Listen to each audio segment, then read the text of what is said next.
All right, well, we're going to get started today. Um, we are going to be talking about tool pathing, but it's mostly going to be getting it laid out for tool pathing. So cutting sheet goods in Fusion is a little bit difficult and kind of hard to get started. In fact, I was just telling Tom there that yesterday when I was starting to prepare for this, I've not done a lot of sheet good layouts in Fusion. So I started learning and trying to figure it out. I'm like, uh-oh. I thought to myself, I am in trouble because I have less than 24 hours to figure out how to learn how to teach in this topic of getting parts laid out on a sheet. And I was searching around and found a couple other things that make it very useful. One of them is found under the modify, and there is this button here that says arrange. I thought, yes, that's perfect. It's exactly what I want because it's going to arrange it laid out flat. And well, when I click the button, and if you have that, when you click the button, your version may tell you that it is only available in a subscription. So Fusion did get some money from me yesterday, and I now have a paid version of Fusion. So even though that arrange function was a paid subscription version, I'm not going to, well, I am going to show you how to use it, but also show how to lay out a simple box like what we have here for preparing to cut and then look at some tool paths. So just to show what we have, a quick little design. And I think I'll start from scratch again so to get everybody like a refresher on how to design, draw, get things laid out and joined together and constrained. I'll kind of quickly go through that. And then so we could get to a layout that is found for manufacturing to get into a laid out project like we have here. What we're going to work with, and so far through the whole process, we've been working with that bigger table. There are a lot of parts there to try to simplify the whole process and to try in an effort to make it a little bit easier to understand. We're going to minimize the overall project and just start from the beginning all the way through to sheet layouts. And well, we'll see how it goes. It's kind of exciting, but we're going to just start a new project. I'm going to click this plus sign. So I'm going to leave this project opened up. I'm going to click the plus sign here. And a lot of this is going to be a review from the first two sessions, and then we're going to jump into creating the layout for cutting. So hopefully the speed of it will be okay, and we're just going to move on. So a fresh drawing, going to right click and create a new component. I'm going to call this a side. And get it typed right. We'll say okay with that. And if we remember under modify, we have these change parameters. And right away, I'm just going to put a couple fairly easy and quick variables in here. I'm going to do a width, a height, and a depth that we will use in dimensioning our components.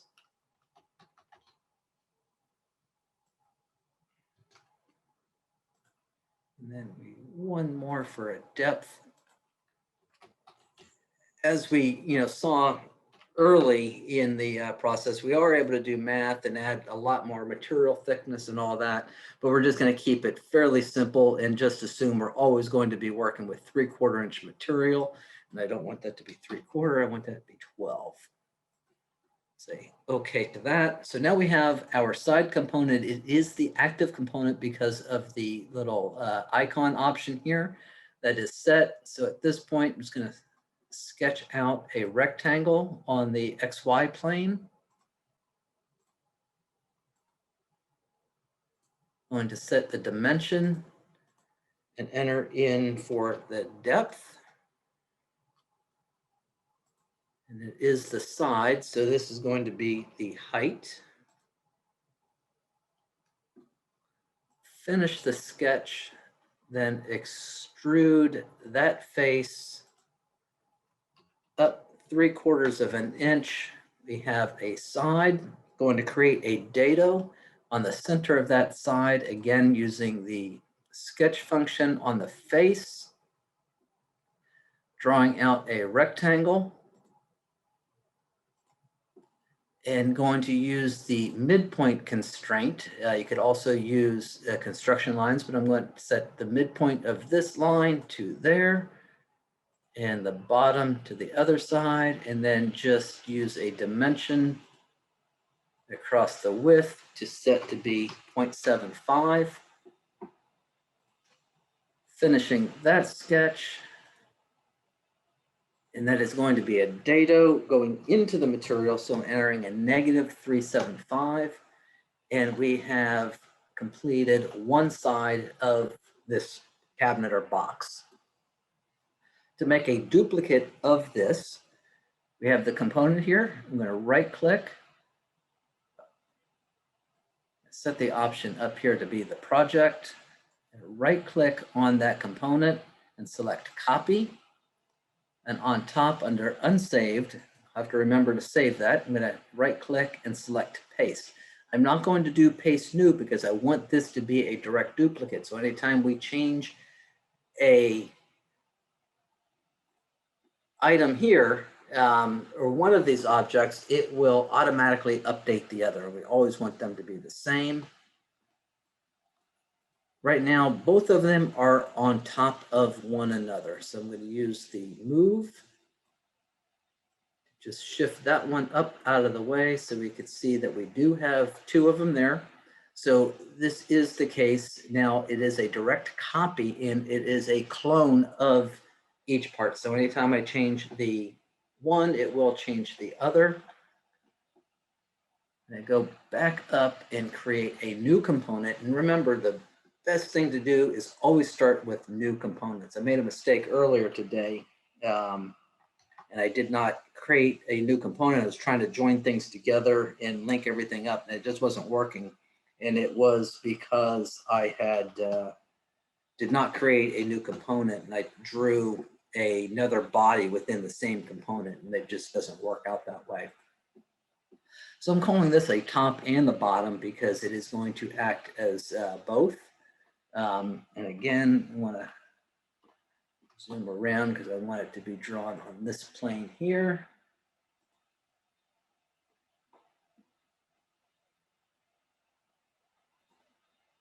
And I will explain what I just did.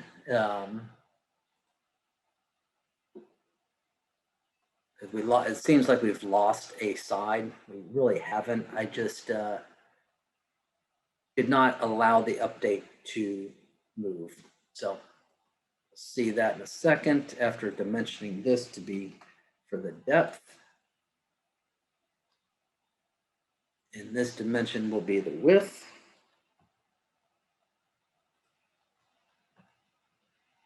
We'll finish that sketch and extrude that out to be 3/4 of an inch. So we still have both sides, and both of them are still on top of one another. I did use the move function to select the one and move it up out of the way. And it's actually selecting both of them there. So I'm going to come up here, selecting just that one, selecting the move to move it up out of the way. So anytime you move an object, you're going to get this positional and be able to capture it.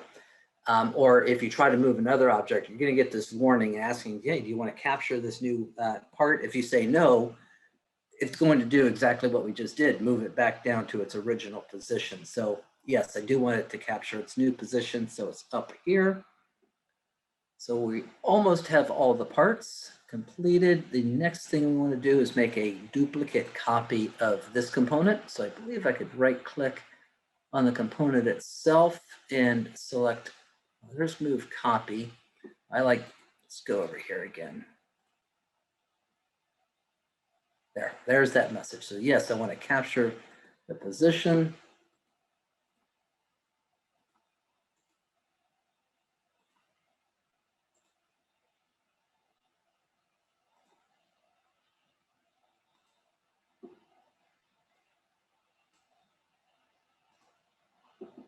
All right, so now we have all the parts, almost all the parts. Let's create one more, and that is called the shelf. So right click, new component, and we'll give that a component name of shelf.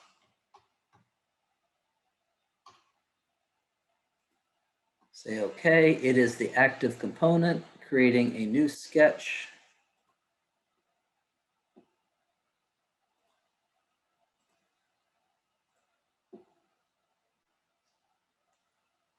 And we'll dimension this one to still be the depth. And this dimension here, remember from previous, we could do math. So we are going to go width plus 0.75. And that's because we're 3/8 deep on both datas. 3/8 is 3/4. So that will give us the correct width of our shelf. And we'll finish that sketch. Shouldn't that be minus 0.75 since the top and the bottom are the full width? Yeah, well, it should be bigger because we are deeper. I'm putting the top and the bottom in between the two sides. In between, got it. Not on top and actually. Not on top. Yeah. Sorry. Yeah, good question. So now we have all of the components that we need to be able to put this together. I am going to click save, and I will call this box 2. And this is the location that I'm saving it to, like the virtual cloud, the folders. And now I am ready to start building the cabinet. So the first thing that you want to do is move up into the main component or the main project and set that as the option. So now they're all kind of separate components, basically laid out on your workbench. So the first thing that you want to do is ground a part. So that is, like, again, you're on your workbench, and we don't want one part moving around as we're building the other. So we are going to say, this is the bottom. That's what I want to start with. I am going to right click and select ground. So that means that that part cannot move and will not move. All the parts that we are capturing and joining will move to that part.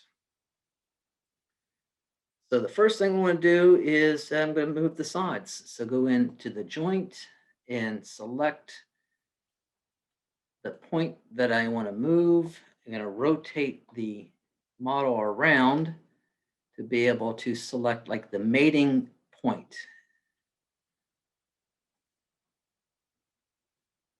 And that is moved correctly. I want to make sure the data is pointing the right direction. That is good.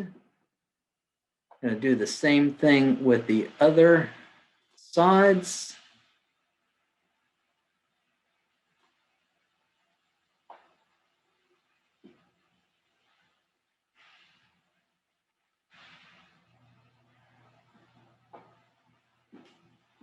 Now, see, that one kind of went down. We don't want that. We want to rotate it 180 degrees and flip that up. So that is good.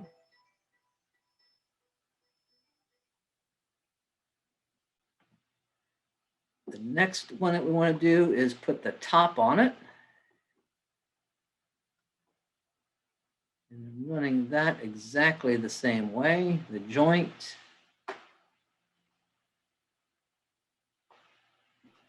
Looks like that bottom right joint is off.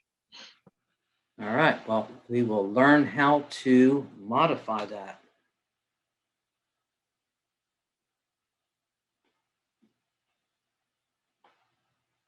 It is, yep. I selected the wrong point. So across the bottom of the timeline, we could see where those joints are. So I'm going to right click and just delete that because I obviously selected the wrong point. And you see it back over there. So clicking that joint along that spot, and that's where I made the mistake. I selected the top side. Remember, we want to select the kind of the adjacent points. And I want it to be down here. Let's see if we can't get this right again. I'm going to rotate it 180 degrees. And pay attention to see if that's where you want it. That is it. Good. So the reason why, even though I know this topic was laid out or tagged as layout for cutting, the layout for cutting is the free version. You will want to possibly use this type of method or joining parts to a plane or to one another. So it is very good to get practice with joining together and just kind of understanding how all of this works. And there I did that again. A couple ways I could do that as well. I could create an offset or just start over and select the right points again.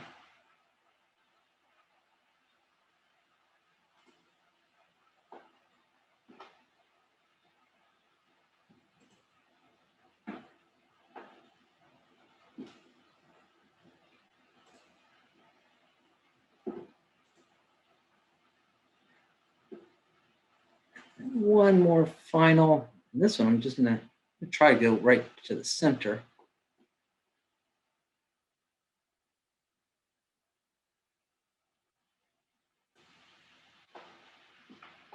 All right, so now we have a cabinet that we're able to work with. I'm going to save, and notice that it is asking for version. So every time you save, it's saving a version of the previous. So if you get like farther into the design, you're like, uh-oh, I really messed up, or I want to revert back several. Yes, you could undo, but undos only work when you still have the application open. So if we close Fusion 360 and reopened it, undo isn't going to do its thing. So we are able to step back in time with version, kind of a version control. So that's very useful in some cases. I don't really like doing that, but it's definitely a possibility. All right, so now that we have a cabinet put together in a review on how to join, create, sketch, and make a model, we want to take a look at the manufacturing aspects of Fusion. So far, we have only been dealing with our design space. Now, the design space is kind of what we're seeing, but it is what we have here in the upper left, where it is design space. Then we have several different ones here, but manufacturing is what we're going to be working with and kind of bouncing back and forth. Next week, for preparing to go out to VCarve Pro or to another CAM software, we're going to look at drawings. But today, clicking on the manufacturing there, you see what that does is gives us another set of tools across the top and sets us up for manufacturing and to be able to lay this out in an aspect for cutting. There is, if you've been using Fusion, there is now something that's called a manufacturing workspace or manufacturing modeling, and we need to add that to our list here. And what that allows us to do is capture our model and our design as we have it and kind of break it apart and have it pretty much be kind of completely separate from our main designed product. So we're able to have different layouts and have different configurations based on what we want to use it for, how we want to use it. So by doing what we just did right there, I now have a manufacturing model 1. And underneath of this, we have a same type of layout that we had in the design space. I'm going to click over here and we see box 2, version 2. and all of the data that goes into that. Now, notice on the design view, we're showing these joints that are laid out here. On the manufacturing side, when we're editing the manufacturing space, we don't have those joints. They're, even though it's assembled there, they are completely separate. So I'm going to click to edit the manufacturing model.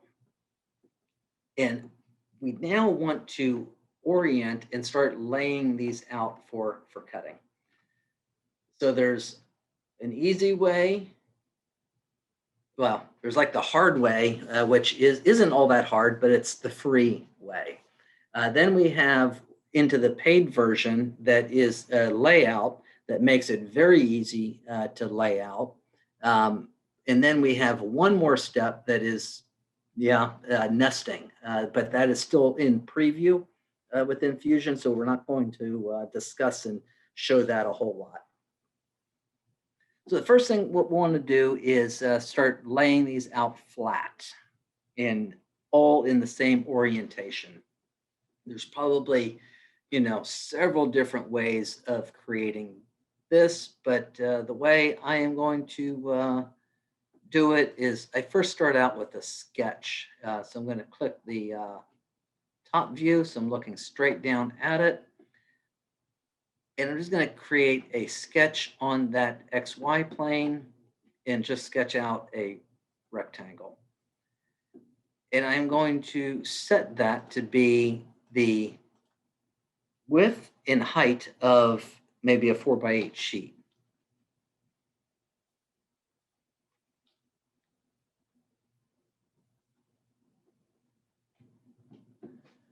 I'm not going to extrude it. It's just there as a reference. And I drew it on that top plane so that it is kind of aligned at Z there. But again, that really doesn't matter because when we go to set the setup for cutting this, hopefully it'll all come together, but we are still able to set where the material is within our design space here, our manufacturing space. So we, just because this grid is laying here doesn't mean that's really where we have to design it or lay it out, because we are able to set that up in wherever we'd like. So what I'm going to use is the move feature here. Hey, can I ask quickly, is there a way to change like the background of that rectangle you just drew or something like that? Make it. There probably is, but I do not know how. All right, thanks. Yep. So I want to move this component that's selected, and I'm going to move it from point to point. So it is going to say, I want to move it from this point there, you can see that little round dot, to that point right there. I will say okay to that.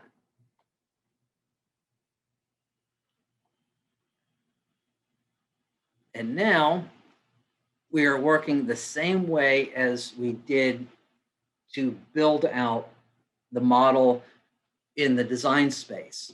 So starting with this part here, which is right there, I want to right click and I'm going to ground that part because I don't want that part to move. Now we're going to start moving the other parts or joining the other parts to that part. And there's a few different ways of joining, just the same way we have been doing. But now let's go.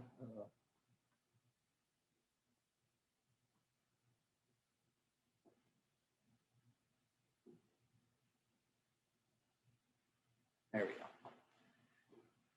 So I want to move. How should we? Again, there are two intersecting points. So let's see how this works. So we can move it from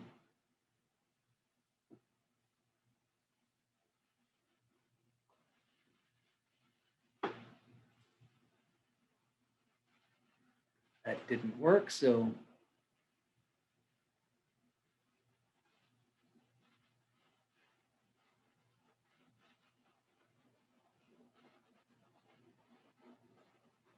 again, remember it's selecting the point, one point to another point and making sure that those mating surfaces are the same.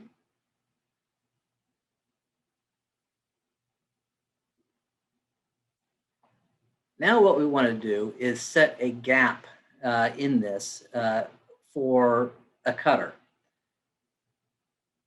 Right now it's set to be offset in the X. So I'm going to select this arrow right there that is able to stretch that out. I'm going to set that gap to be 0.5. That is a space for the cutter to flow through. And basically, we're just going to go through and do that exact same joining with all the other parts.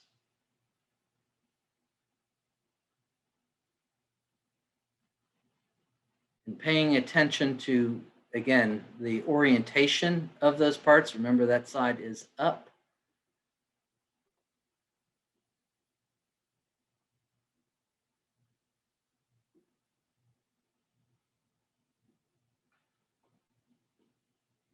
Select that arrow there to set an offset of 0.5.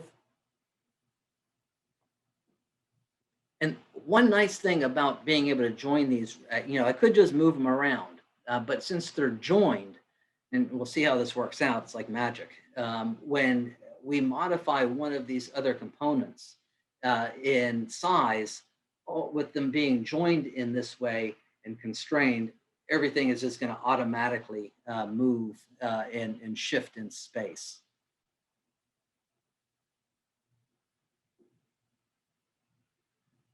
Again, from the inside point to the top point of this object there. And always pay attention to see how that's working, because this case it went down, so we need to rotate that 180 degrees. And then using the right arrow, which is in the x-axis, to offset that by 0.5. And we'll say okay with that.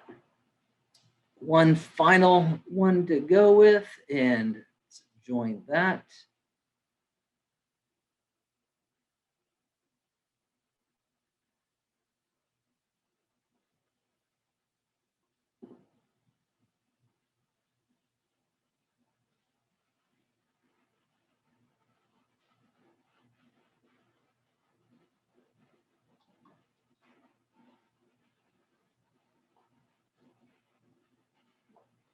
Okay, so now we have material or all the parts laid out in an orientation that we're able to cut. And that is only working within this manufacturing space. So I'm going to click finish here.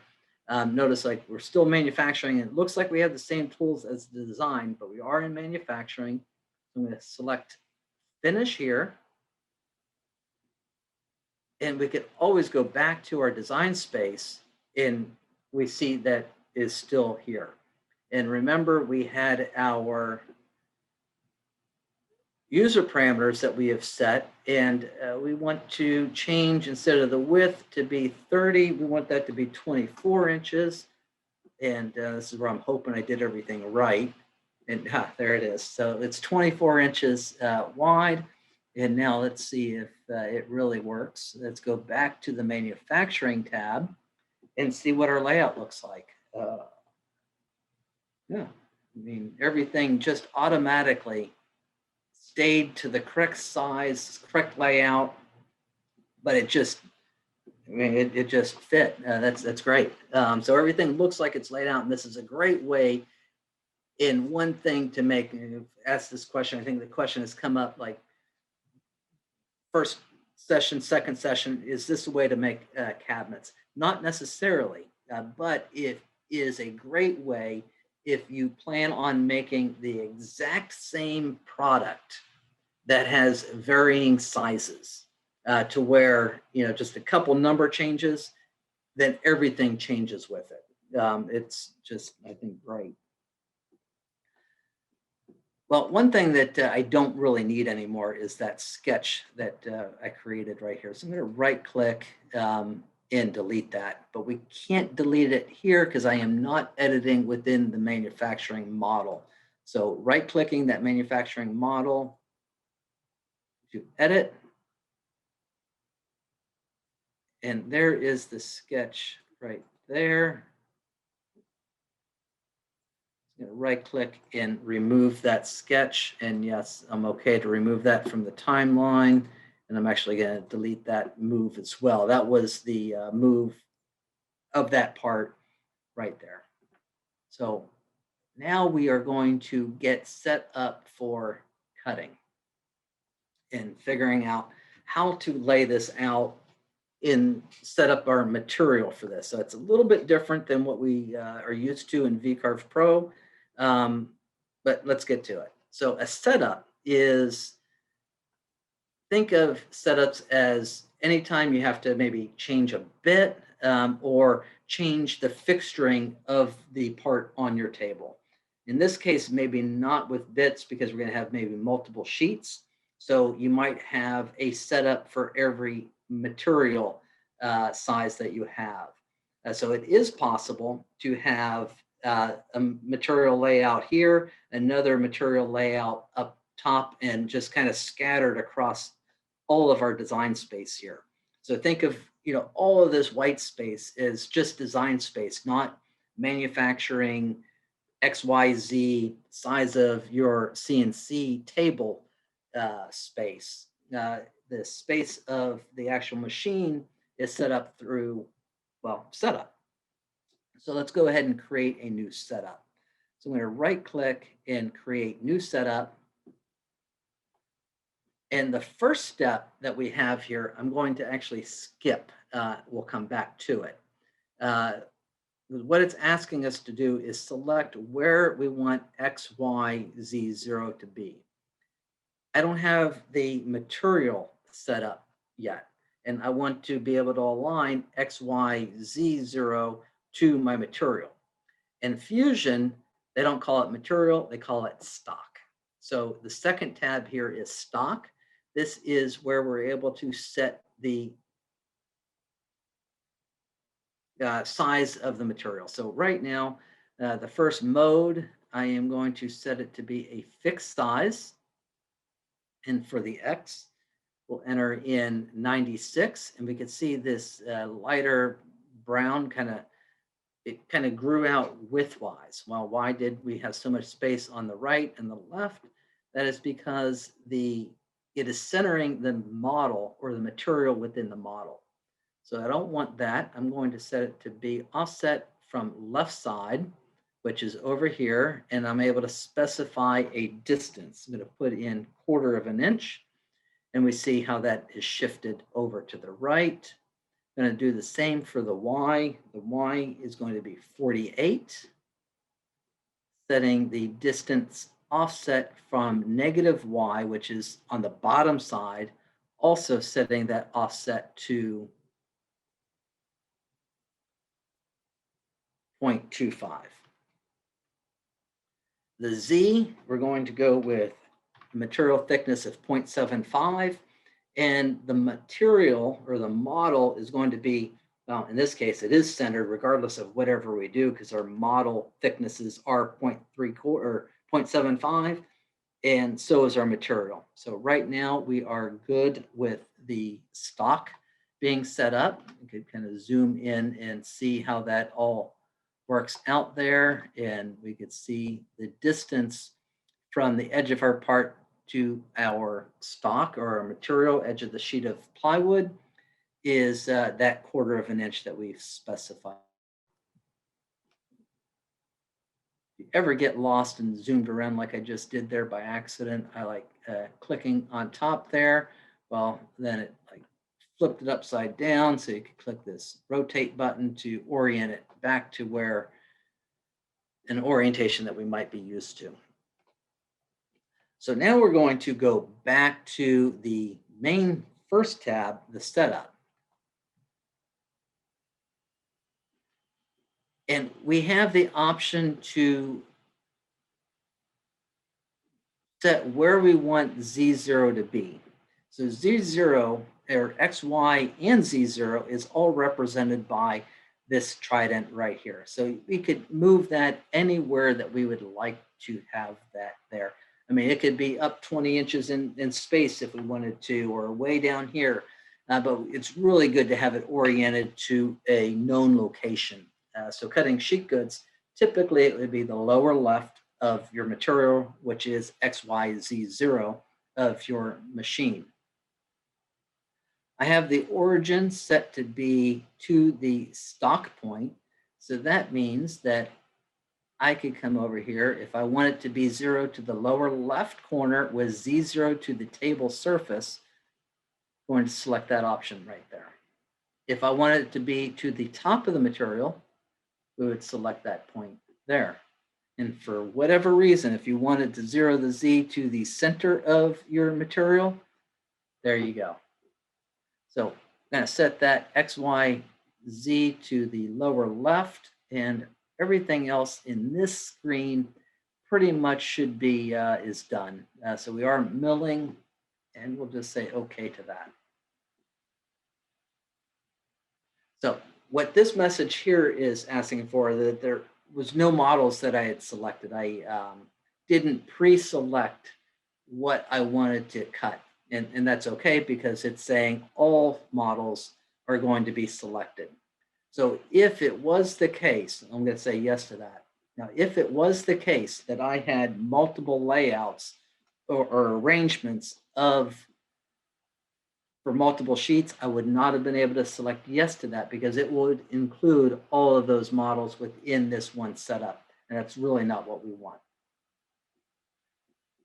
So we are now ready to cut these out. And I'm seeing a kind of a mistake already that not sure where the data. Oh, there they are. I wasn't noticing the datas that we had here. I thought we I kind of lost them. But there's the datas, the sides, tops, bottoms, and shelves. So for a profile toolpath, which is considered in Fusion to be a contour.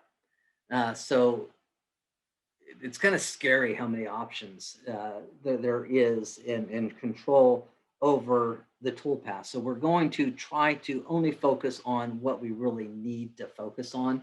And we'll show you how to like click a button. You can see what happens and kind of preview that. So we're going to go into creating a profile toolpath. Again, that's a contour found underneath of the 2D operations, and it's a 2D contour.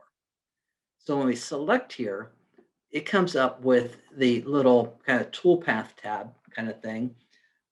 Regardless of what toolpath operation you have or are going to use, all the tabs are exactly the same. So it's, you have tool, you have the geometry, you have the cutting planes, the multiple depths or the control of the depths, and I can't remember what this one is. So kind of starting from left to right, top to bottom, we will start with selecting the tool. And this is, you know, your tool database. We're not going to waste a lot of time getting into this. I think for the most part, it's very similar to VCarve Pro as far as selecting a new tool and creating one. There's a little bit more information that Fusion wants in as far as it is able to detect collisions within the tool holder or the collet itself. So it will ask a few more questions, but it's fairly well laid out and just kind of fill in the blanks. So we are going to cut with a 3/8 cutter. And if I had that tool set up right with the feeds and speeds, all of that would already be entered in there.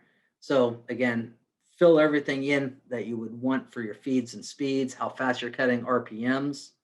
The next step would be to go to the geometry tab. And this is where we want to go in and select what we want to cut.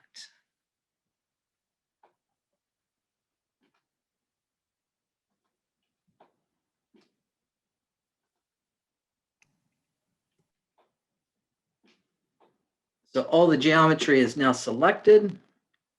If we don't need to make any other changes, we're okay to just click OK, and it's going to generate our toolpath for us.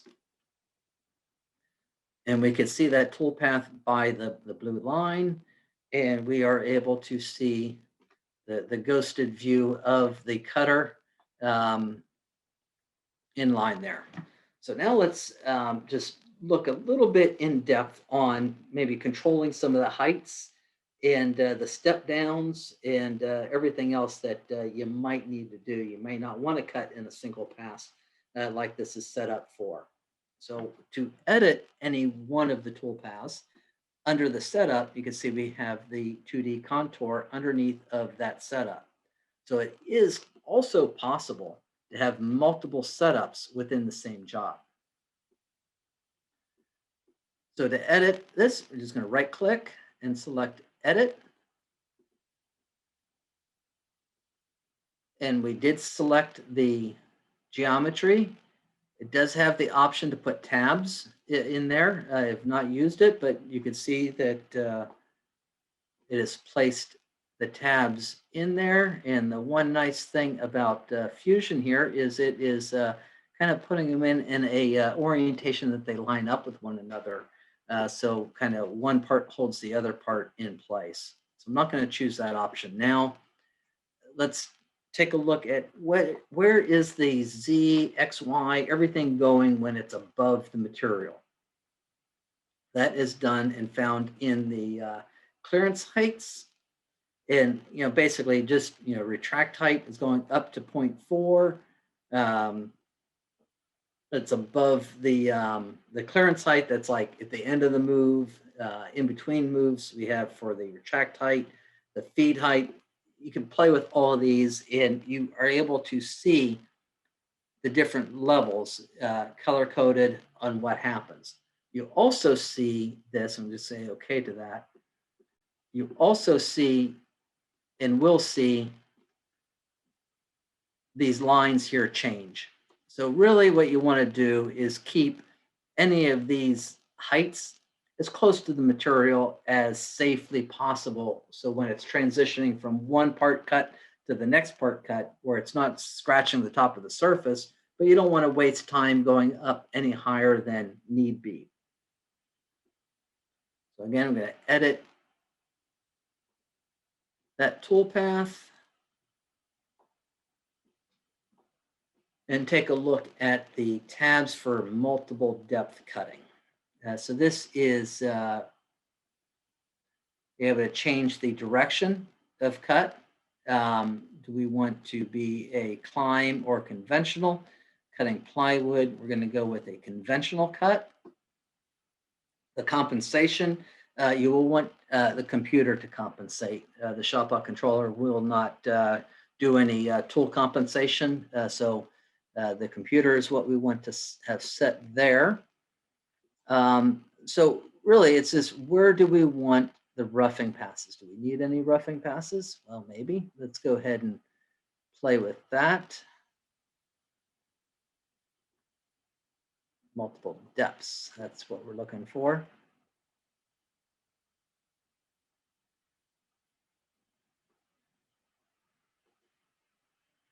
And with that checked, and we see is 04, so we're just going to see what happens with this number there.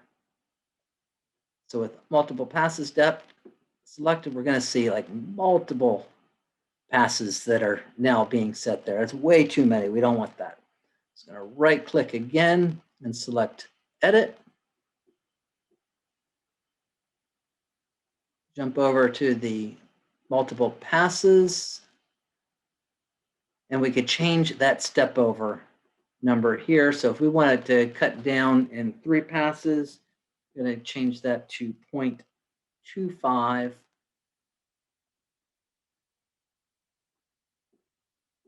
And now we have 1, 2, 3 passes there.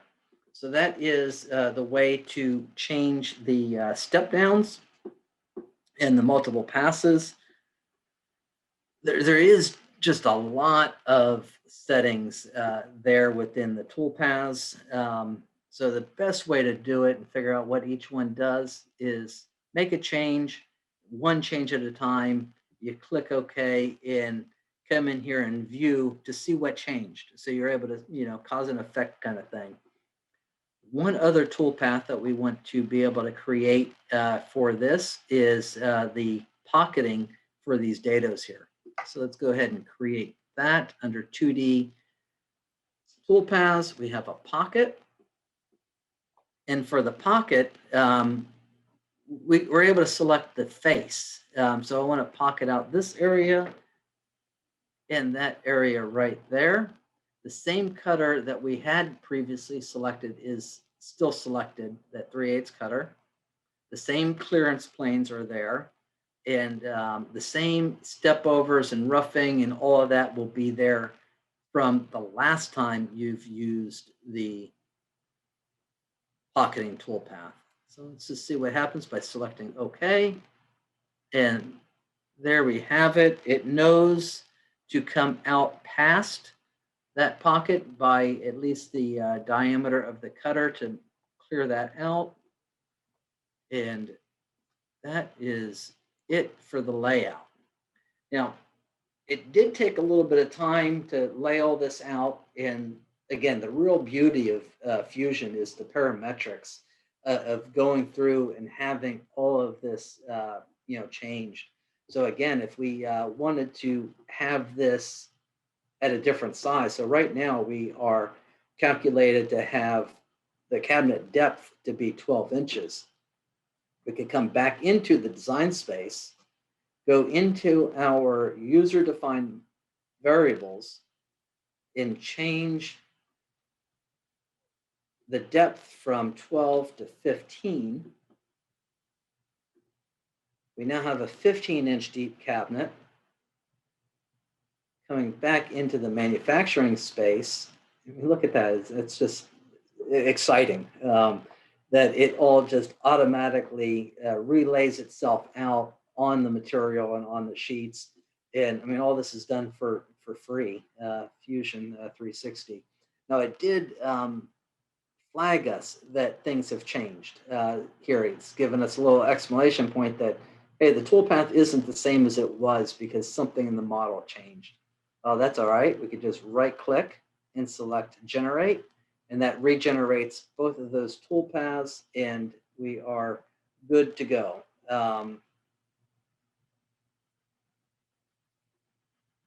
So that is the basics of the free hobbyist side of Fusion for getting products laid out. All right, so now we're going to see another feature of Fusion. And also, we'll see how we could have multiple manufacturing models within the same job. So right now, what we see right here is coming from this option here. So we could, if we click that off, you see that all that goes away. You check that setup off as well. And everything just, goes away. So I'm going to right click and create another manufacturing model. And so we have model 1, model 2.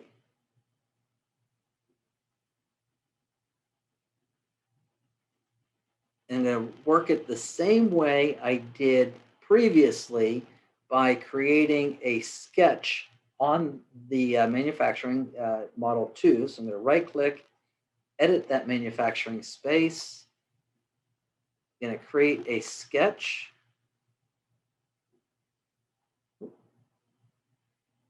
Drawing out a rectangle of 48 by 96.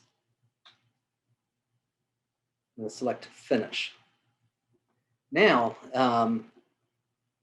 what we have is a way for us to be able to select and have this automatically arrange to that sheet. So let's see if I remember how to do this. So we're going to go into Modify, come down to the bottom and select Arrange. But before we do that, I want to select all the objects that I want to have arranged, which is that entire cabinet. I could probably have selected that after the selection as well, but go ahead and arrange. And yep, there they are. So these are the 5 bodies that we have in there. And I want to select, we have the option to select a plane or a sketch. I want to select the sketch. And there it is. It laid it all out with the exception of one part right there that did not want to go the right direction. So let's see if we could flip that around, see what happens. No. It is in an order that I had selected something that we're able to get that rotated around. So let me just cancel that for a second and have a question. So yes, so the question is, could I have used, 5/8 or 1-inch shelf, but kept the material the same? Well, I could. It's just when you cut it out, it's not going to be the same anymore. So let's try that arrange one more time. So modify,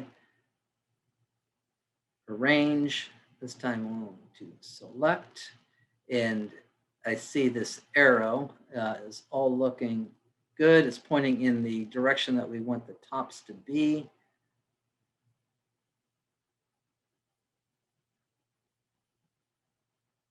There we go. All right, so now this is laid out, kind of automatically nested it for us. It is, and it's a dynamic nesting as well. So if we come in and drew in another sketch, say if we put in a circle here, and we wanted to, and this circle ended up being, in the way, we've already got that cut out. It will automatically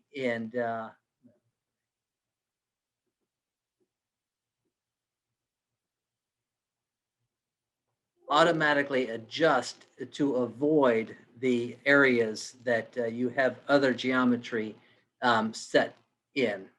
So it is, kind of pretty dynamic the way it could all work. The nesting feature that it also has, which is not showing up on my screen anymore, but it is going to be, pretty dynamic and kind of amazing to work. So the nesting feature is available. I'm not going to show how to use it because it's a feature that's in preview, and by the time it gets released, it may not work exactly the same way. So I don't want to have a video out there showing somebody how to do it that's not going to be the real way. But if you did want to play around and explore the nesting, you have to enable it. So if you go up and click your icon in the top right and come down to preferences, and then there is a preview feature. This is kind of like, the Fusion 360 sandbox that there's all kinds of features in here that you could play around with that are not enabled by default, but give you the opportunity to, select, hey, I want to try this out. So at least you know that it's in a beta type version. So you could come down and find the option for nesting. As you see, I have mine checked already. So once you have that checked and select OK, you will have the nesting feature available. All the preview features are free to use. Now, when they get moved out of the preview section into the main version of Fusion, it may not always be available after it's gotten moved over. And my guess is nesting is a pretty big addition that will probably be only available in subscriptions. But you could also learn a little bit more about it by clicking the link that they provide for you there.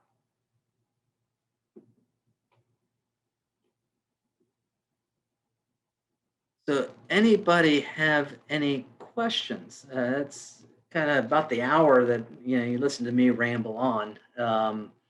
What didn't I answer?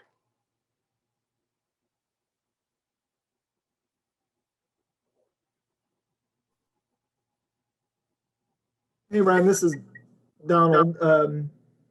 This is not so much about this project, but about this tool. So let's say you had some drawer slides, a couple drawers in this cabinet. What do you do? Like you just plug in the, I don't know, standard Bloom hole pattern? Yeah, you would have to draw those out. So if we did want a drawer, in the bottom of this, I'd have to go back to the design space and make an edit to, the side of the cabinet by creating a a sketch and creating and adding holes to that sketch. And you would have to dimension out what Yep. hole they want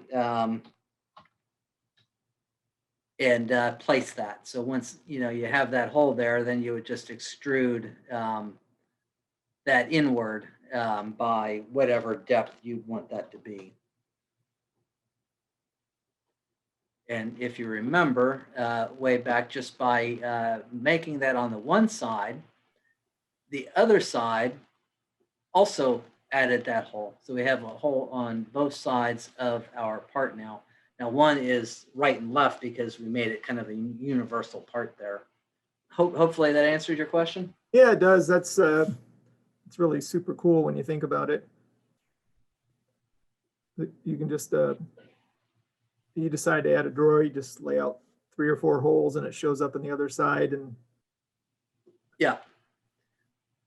So to set the order, going back into the manufacturing space. So you can see I got, exclamation points there again. That's because I changed that model. So again, going into regenerate or generate again. Let's see. So when we go to post this out, so to save a cutting file, you would right click on the setup that you want to post and then do a post process. And somewhere, I apologize. I usually toolpath in the order that I do want them to cut. So there is a way to reorder the pass. And I apologize. I thought it was right here.